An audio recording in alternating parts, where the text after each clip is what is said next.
ফলটি দেখছেন একেবারে অন্যরকম, তাই না? চেনা ফলগুলোর মতো নয়, আকৃতি ভিন্ন, রঙের লালচে আভা, আর স্বাদেও যেন এক নতুন বিস্ময়। আর প্রথম দেখায় এর সৌন্দর্যে মুগ্ধ হয়ে এক কৃষক চারা নিয়ে ফিরলেন নিজের গ্রামে। জানতেন না এই ছোট্ট সিদ্ধান্তই বদলে দেবে তার জীবনের গল্প, নতুন সম্ভাবনার দুয়ার খুলে দেবে পুরো অঞ্চলের কৃষিতে। দিনাজপুরের হিলিতে কৃষক রকুনুজ্জামান সরকার তার অদম্য সাহস আর নিরন্তর প্রচেষ্টায় তিনি প্রথমবারের মতো চাষ করলেন বিদেশি ফল মালবেরি। টানা সপ্তমবারের মতো বেস্ট টিস্যু পেপার ব্র্যান্ড হিসেবে স্বীকৃতি পেয়েছে বসুন্ধরা টিস্যু, যা এর আগে ওই এলাকায় কেউ ফলাননি। নিয়ে আসি সিলেটে, ওখানে একটা গাছ দেখছিলাম আমি, তো এই ফলটা দেখার পরে খুব আগ্রহ জাগলো। ওখান থেকে আমি এটা চারাটা ক্রয় করে নিয়ে আসি, নিয়ে এসে লাগাই 2 বছর আগে।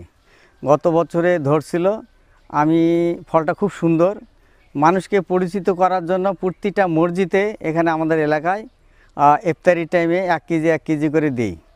ওনারা খায় খুব সুস্বাদ পায়, পাওয়ার পরে ওনারা বলল যে আমাদেরকেও দেন। 2 বছর আগের কথা, সিলেটে বেড়াতে গিয়ে রকুনুজ্জামান প্রথম দেখেন এই ফল। সেখান থেকেই শুরু নতুন এক যাত্রার। যারা সংগ্রহ করলেন, নিজের লিচু বাগানের ভেতরে রোপণ করলেন মালবেরির গাছ। প্রথম বছরই গাছে ফল ধরল, তবে শুরুতে খুব বেশি মানুষ চিনত না এই ফলটিকে। তাই নিজের উদ্যোগেই বিনামূল্যে বিতরণ করলেন আশেপাশের মানুষকে, যেন তারা স্বাদ নিতে পারে, চিনতে পারে নতুন এই ফলকে। মালবেরি নামে একটা ফল আছে, নতুন আছে, আমরা খাইছি, এখানে খুব সুস্বাদু এবং এটা বাজারে বিক্রিও হচ্ছে এবং অনেকে খাচ্ছে, নিচ্ছে। আমার এই মামাতো ভাই এই ফলের গাছ লাগাইছে। এই ফলটা আমাদের এলাকায় কোনো জায়গায় আমরা দেখিনি।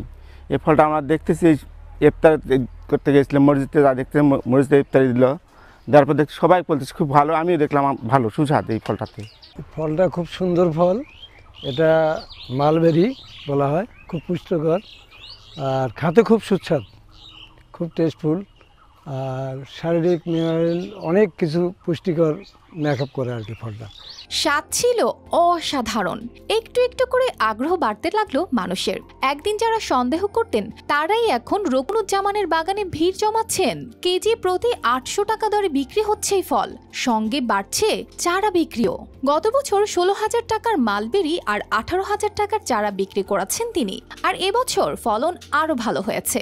বিনামূল্যে দেওয়া তো আছেই, পাশাপাশি বিক্রিও চলছে রমরমা। এই ফলটা খেতে অনেক সুস্বাদু। এই ফলের নাম মালবেরি এবং দেখতে অনেক সুন্দর। এটা হচ্ছে মালবেরি ফল, আমাদের এলাকায় নতুন আসছে। এটা খুব সুস্বাদু খেতে, কাঁচাটা একটু টক আর লালটা মিষ্টি টক আর কালোটা একদম খুব মিষ্টি। কৃষি বিভাগও এ ব্যাপারে ইতিবাচক। তারা বলেছেন নতুন এই ফলের চাষ আরও বিস্তৃত করতে তারা প্রয়োজনীয় সহযোগিতা করবেন। মালবেরি একটি ফল, এটি বেরি গোত্রীয়, যে আমাদের যে দেশীয় জাম আছে ঠিক তেমনিভাবে এটা হচ্ছে মালবেরি। এটা আসলে আমাদের টেম্পারেট রিজিয়নের ফল। এখন আমাদের বাংলাদেশে আসলে বেশ কিছু জায়গায় চাষাবাদ হচ্ছে, যেমন হচ্ছে যশোর, চুয়াডাঙ্গা, ঝিনাইদহ এবং আমাদের পাহাড়ি অঞ্চলে কিন্তু এই ফলটা চাষাবাদ হচ্ছে। তো আমাদের সমতলে আসলে আমাদের উপজেলায় যেহেতু এটা প্রথম, তো সেক্ষেত্রে আমাদের কৃষক ভাই রকুনুজ্জামান উনি আসলে ওনার লিচু বাগানে একটি গাছ লাগিয়েছেন, সেটাতে আসলে ফল এসেছে এবং উনি এখন পর্যন্ত 3 কেজি পরিমাণ ফল আসলে হারভেস্ট করেছেন। রকুনুজ্জামানের এই যাত্রা শুধু তার ব্যক্তিগত সাফল্যের গল্প নয়, এটি পুরো অঞ্চলের কৃষকদের জন্য এক অনুপ্রেরণা। নতুন কিছু চাষ করা কঠিন, তবে যদি কেউ সাহস করে প্রথম পদক্ষেপ নেয়, তাহলে সেই পথ ধরে এগিয়ে আসবে আরো অনেকে।